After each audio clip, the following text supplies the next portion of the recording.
paano nga ba maiwasan ang paghahabol at paano maiwasan na isipin ng isang tao, yung ex mo, yung taong may ayaw sa'yo? Well, tuturuan kita sa video na ito dahil naniniwala ako na ito ang isa sa pinaka-importante na malaman mo sa buhay. So, kung gusto mo malaman, sige, simulan na natin.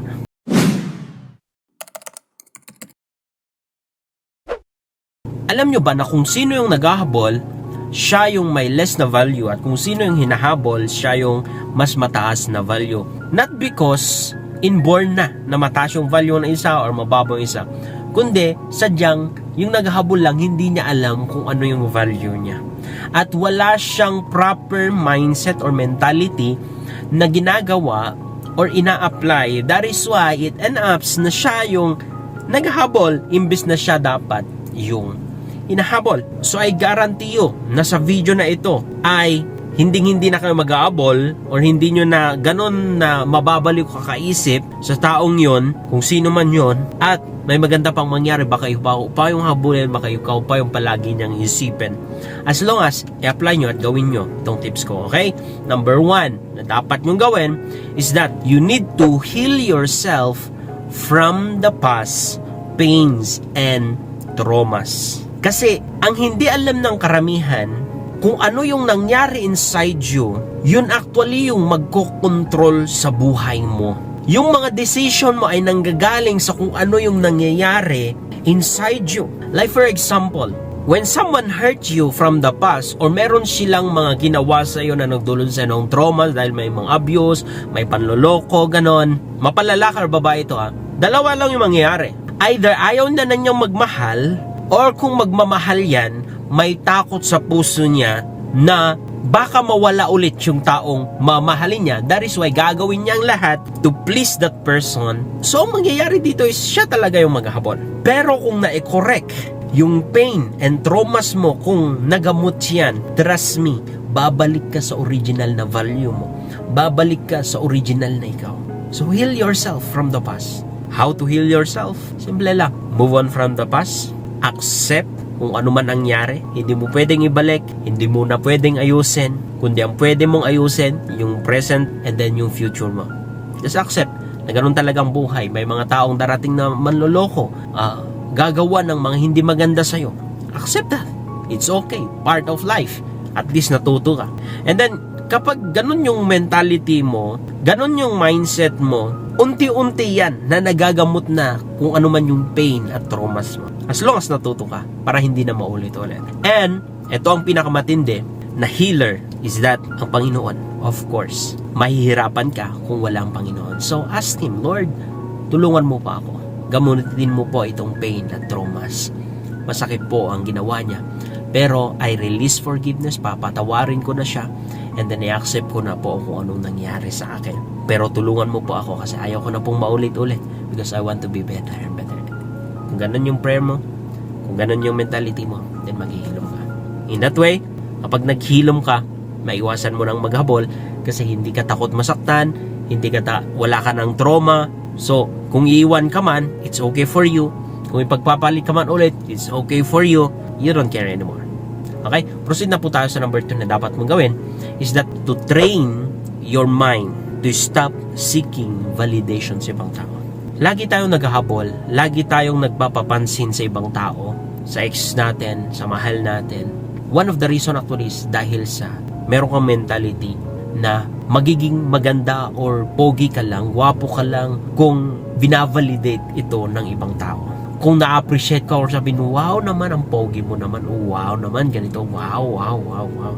Because you're seeking validation mula sa isang. Kapag i-train mo yung utak mo na you don't need anyone to validate who you are, to validate what you have, to validate your value, then maiiwasan mo na maghabol. Sa mga lalaki, you don't chase anyone to validate your masculinity because you know that you are masculine. Maniwala man sila o hindi, doesn't matter. Never chase someone's validation kasi lagi kang madidisappoint dyan. Lagi kang masasaktan dyan. And lagi kang hindi masasatisfy dyan. So, be confident of who you are. Kung ano man meron ka. So, proceed na po tayo sa number 3. You should know your value. Hindi ko sinasabi na hanapin mo kung anong value mo na may value ka. Hindi mo lang alam. Kailangan mong alamin yun. Kasi kapag hindi mo alam yung value mo, ikaw yung palaging naghahabol. Pero kung alam mo kung anong kaya mo, anong meron ka, anong kaya mong ibigay, it means kung hindi ka ma-appreciate, it doesn't matter for you. Because yung mentality ng tao na alam niya yung value niya, hindi naman sila yung dahilan para maging masaya ako, para maging kompleto ako, para maging ako to. Hindi. Ako to. And kung hindi nila nagugustuhan, it's okay for me. Not everyone ay nasisiyahan sa akin. Not everyone ay kaya akong tanggapin. Not everyone ay natutuwa sa akin. Pero, alam ko na meron at merong tao na makaka-appreciate kung ano yung value ko. So, para maiwasan mong habol, alamin mo kung anong value mo. Kung alam mo yung value mo, then, dapat ikaw yung habulin nila. Dahil may something sa'yo na habulin nila. That is why I always encourage you na you need to build yourself, build your empire, do some business, improve your mentality, pagbutihin mo kung anumang trabaho mo, skills at talents mo, i-develop mo. In that way, kapag masaya ka sa mga bagay nun, sa mga ginagawa mo, and alam mo kung ano ang value mo, wala ka ng time na maghabol. Kasi yung mangyayari dyan, kung gusto nila ng time mo, then sila yung pupunta sa akin. Sila yung magre-reach out sa akin. Okay? Know your value. And, number 4 na dapat mong gawin is that get busy. The reason why marami kang time sa paghabol kasi wala ka namang ginagawa. Marami kang time na binibigay para sa kanya. Ilaan mo yung oras mo sa ibang bagay na merong maibibigay na value sa'yo. May maidadagdag sa buhay mo, sa finances mo, sa job mo, sa skills mo, sa mentality mo. Sa dami-dami kasi ng distraction para hindi tayo makafocus, mahirap talaga. Naranasan mo na bang naging busy in a way na minsan nakakalimutan mo ng kumain, nakakalimutan mo ng mag-toothbrush, ganon, maligo. Ganon yung mangyayari sa'yo kapag naging busy ka ganon sa pagde-develop sa'yo, sa business mo, sa career mo. Makakalimutan mo actually na mag-reach out sa kanya. Hanggang kapag paulit-ulit na ganon yung nangyayari, everyday na lang na ganon yung nangyayari, hanggang sa hindi mo na makita yung point or sense ng paghahabol sa kanya, yung pag-iisip sa kanya, because you are busy sa ibang bagay. So I encourage you to get busy. Okay? Busy sa mga may kwentang bagay, Hindi lang sa busy sa panonood ng Korean novela or mga funny videos, mga prank na wala namang kwenta sa Facebook. No, hindi sa mga bagay na yan. Kundi something na mag-a-add ng value sa buhay mo, na may kwenta, na may dadagdag sa buhay mo, okay? And last but not the least, number 5 is that be patient. Be patient. Trust the process, build yourself, build your empire, build your mentality, and then maghintay ka lang. Kasi if ever na ang isang tao na fall out of love or hindi kanya mahal, maybe kapag nakita niya yung value mo, magre-reach out yan.